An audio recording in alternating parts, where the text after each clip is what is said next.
কি ভাবছিলি মরে গেছি? মরি নাই। পাইছেন? হ্যাঁ ভাইয়া, আমরা ট্রেলারে যেটা দেখলাম একটা বন্দুকের ব্যবহার দেখলাম, জি।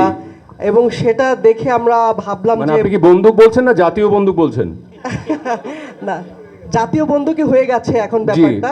জি। ওই বন্দুকটা কি আসলে কোনো জায়গা থেকে ইন্সপায়ার্ড? আমরা যেটা সরাসরি সাকিব ভাইকেও আমরা এই বন্দুকটা হয়তো ইউজ করতে দেখেছি আজকে জি জি আরিফিন ভাইয়ের একটা হাতে সিনেমার নাম দেখলাম। ছিল অ্যানিমাল, রাইট রাইট রাইট, তারপর অনেকগুলো সিনেমা হয়েছে অ্যামিনাল। Exactly.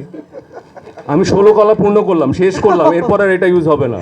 Thank you. I am the last of the star, আর এই বন্দুক ইউজ করবে না। 16 কলা মানে আমি ইউজ না করলে তো শেষ হবে না, এর জন্য। RICL TMX, যুগের পর যুগ স্থাপনা থাকে মজবুত। আজকে হচ্ছে 24 তারিখ, রাইট? ঈদ 28 তারিখে। আমি আপনাকে আশ্বস্ত করছি যে কি কি কারণে ছবি দেখতে যাবে সেগুলো ঈদের আগে সবাই আপনারা দেখতে পাবেন। 1 নম্বর। 2 নম্বর, আমরা এটার যেই মেকিং প্রসেস, এটার যেই পর্যায়গুলো ছিল সেই পর্যায়গুলো নিয়ে অনেক ঝক্কি ঝামেলার মধ্যে দিয়ে যাচ্ছি, এবং আমরা পুরো টিম মিলে চেষ্টা করছি যাতে করে ঈদে আপনারা ছবিটা দর্শক বিনোদিত হতে পারে। তো সে কারণেই একেবারে দ্বারপ্রান্তে এসে আবার আরেকটা জিনিসও ভুলে গেলে চলবে না।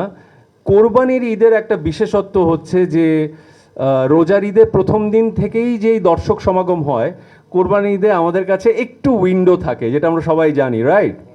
কোরবানির ঈদে একটু উইন্ডো পাওয়া যায়, ছবি দেখতে আসার মানুষগুলো আরও 1-2 দিন পর থেকে মূলত ছবিগুলো দেখতে আসা শুরু করে। সো সেক্ষেত্রে আমার মনে হয় আমরা ইনাফ টাইম পাবো ছবিটা প্রচার করার। প্রশ্ন করবেন কিনা বুঝে নেন, আপনাদেরই খাইতে দেরি হবে। আমি একটা সংলাপ বলছি আপনার প্রশ্নের উত্তরে, দেখেন তো এটাতে বাংলা সংস্কৃতি পান কিনা। কি ভাবছিলি মরে গেছি? মরি নাই। পাইছেন? Thank you very much.